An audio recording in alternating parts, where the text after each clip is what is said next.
Assalamualaikum warahmatullahi wabarakatuh. Halo kelas 6 Nu'man bin Bashir. Insya Allah di pelajaran IPA ini kalian akan belajar dengan Bu Hilma di pelajaran IPA ya. Nah, pada pertemuan kali ini kita akan membahas tentang perkembangan tumbuhan dan hewan. Tapi yang akan dibahas pada pertemuan sekarang adalah perkembangan tumbuhan. Nah, pertama, kalian sudah baca teks yang ada di modul kan? Nah, ini gambar-gambarnya. Nah, salah satunya yang berkembang biak tuh di sini contohnya jagung ya. Dimulai dari ini ya, bijinya. Dia berkembang, akarnya muncul, lalu muncul daunnya, daun sejati. Nah, dari sini dia akan jadi tanaman, lalu berbunga.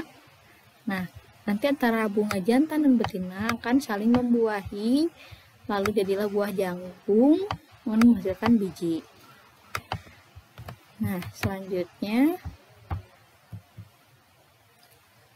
apa sih pertumbuhan dan perkembangan itu? Apa bedanya? Pertumbuhan itu proses dalam jumlah besar dalam tubuh meningkatnya jumlah pertambahan berat dan tinggi yang sifatnya irreversible atau gak bisa kembali ke kondisi awal. Contohnya, panjang batang pada tanaman, misalnya dari 2 cm jadi 5 cm, itu namanya pertumbuhan. Sedangkan perkembangan itu proses pendewasaan, diferensiasi organogenesis dan diakhiri pada terbentuknya individu baru dengan lebih lengkap dan dewasa.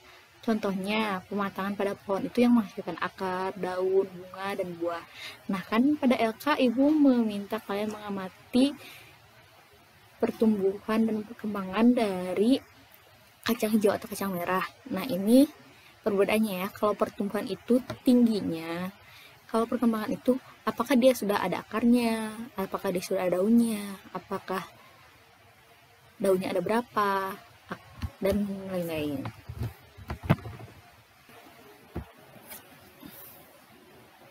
Nah, ini adalah contoh dari, berkembang biak itu kan harus ada alatnya. Nah, alatnya itu salah satunya bunga. Nah, ini adalah di sini, ini tuh bagian-bagiannya ya, ada kepala sari, benang sari, sesuai yang ditunjuk ya, kepala putih, tangkai putih. Nah, ini kepala sari, yang ini, lalu yang begininya panjangnya benangnya, lalu ini kepala putih, yang ininya tangkainya, lalu ini bakal bijinya, ini kelopak daun ya, kelopak bunga, ini dasar bunga, ini tangkai bunga, ini mahkotanya.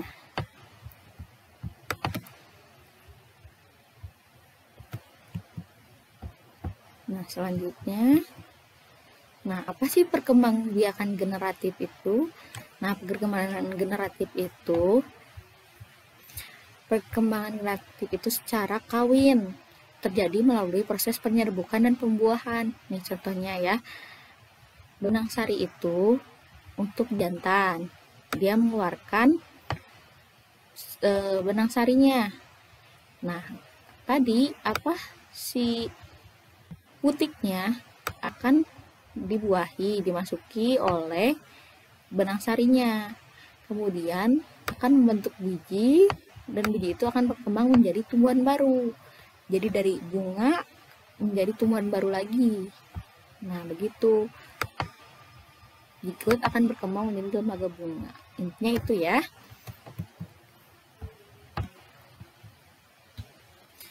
Nah, apa saja sih perkembangbiakan secara selain generatif, tadi ada lagi perkembangan secara vegetatif. Kalau generatif tadi melalui bunga, nah vegetatif ini melalui tanpa perkawinan. Makhluk hidup baru itu tumbuh berasal dari induknya. Nah, ini contohnya ya. Yang alami itu ada akar tinggal, umbi lapis, umbi batang, umbi akar, tunas adventif, spora, dan geragi. Dan untuk yang buatan itu cangkok, stek batang di atas, dan menyambung. Nah, apa sih bedanya itu? Nah, pertama, umbi lapis. Umbi lapis itu bagian tanaman yang membengkak dalam tanah karena menyimpan cadangan makanan yang disebut umbi. Nah, kayak pada bawang misalnya ya, batang yang ditumbuh yang di bawah tanahnya itu menggelembung berisi cadangan makanan yang disebut umbi lapis. Lalu ada umbi akar. Umbi akar ini merupakan bagian akar. Jadi yang seperti yang sering kita makan itu, wortel itu tuh bagian akar yang membesar sehingga berisi tempat sebagai cadangan makanan. Contohnya wortel ya tadi. Lalu ada umbi batang. Umbi batang ini batangnya yang membengkak. Kalau tadi wortel itu akarnya yang membengkak, kalau umbi batang itu batangnya yang membengkak. Nah, bagian yang isinya sama cadangan makanan. Contohnya itu pada kentang. Lalu berikutnya ada geragi atau stolon. Geragi ini batang yang tumbuh dan menjalar di permukaan tanah. Jadi batangnya itu masuk ke tanah sehingga membentuk ruas yang menempel pada tanah, membentuk akar lagi. Jadi nyambung ke tanah, muncul jadi akar baru, jadi tumbuhan baru. Lalu ada tunas adventif, di mana tunas adventif ini tunas yang tumbuh di luar bagian batang. Jadi seperti pohon pisang, ada tunasnya di bagian bawahnya. Jadi tumbuhan baru. Lalu ada spora. Spora ini pada tumbuhan paku, lumut, jamur, di mana di dalamnya terdapat kotak spora. Lalu ada rizoma atau rimpang. Ini tuh kayak pada jahe-jahean ya. Ada bagian modifikasi dari batangnya. Jadi yang di bawahnya itu, yang di tanah itu, jahenya misalnya, itu tuh ada rizoma. Itu tuh adalah modifikasi dari batang. Lalu ada yang secara vegetatif buatan, yaitu ada pertama cangkok. Cangkok ini biasanya digunakan agar mendapatkan buah yang lebih baik, yang sifatnya, jadi buahnya itu agar sama dengan induknya. Jadi misalnya induknya manis, maka hasil cangkokannya tuh akan manis. Caranya itu seperti pada gambar. Yang pertama ditandai ya yang bagian yang akan dicangkoknya, lalu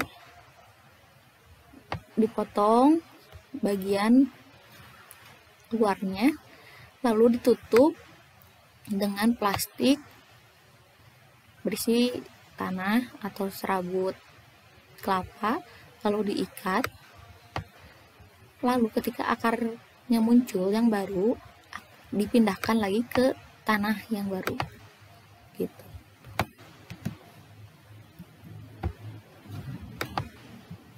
Nah, selanjutnya ada stek. Stek adalah cara pengembangbiakan tanaman dengan menggunakan bagian dari batang tumbuhannya. Contohnya itu biasanya singkong ya. Kalau tinggal potong batangnya lalu ditancapkan, itu akan muncul akar baru. Lalu ada sambung. Sambung ini biasanya untuk bertujuannya untuk dapat yang unggul misalnya. Nah, dari dua sifat unggul, jadi ditambahkan antara tumbuhan satu dengan yang lain, disambungkan. Nah, apa yang terjadi dengan hutan tersebut apabila dijadikan perkotaan? Nah, jika hutan ya dibakar, lalu dijadikan gedung-gedung, apa sih yang akan terjadi? Nah, seperti pada gambar ya, ini contoh dari pembakaran hutan. Lalu yang di kiri ini sebab dari pembangunan yang akan menghasilkan polusi udara yang menyebabkan mengganggu saluran pernapasan kita. Nah, begitu ya. Dari hal tersebut, Ibu ingin minta kalian tadi ya, selain mengamati perkembangan tumbuhan, Lalu tugas di LK2 ada kalian mencari bunga dan amati apakah sesuai bunga yang kalian amati dengan gambar yang tadi Ibu jelaskan. Lalu tunjukkan bagian-bagiannya. Lalu kalian mendata tumbuhan di sekitar rumah kalian, apakah itu berkembang biaknya secara vegetatif atau generatif, lalu manfaat tumbuhan tersebut itu apa. Lalu yang ketiga, kalian membuat poster ajakan untuk melestarikan tumbuhan. Nah, sekian pertemuan pada kali ini. Mohon maaf apabila ada kesalahan. Wassalamualaikum warahmatullahi wabarakatuh. Dadah.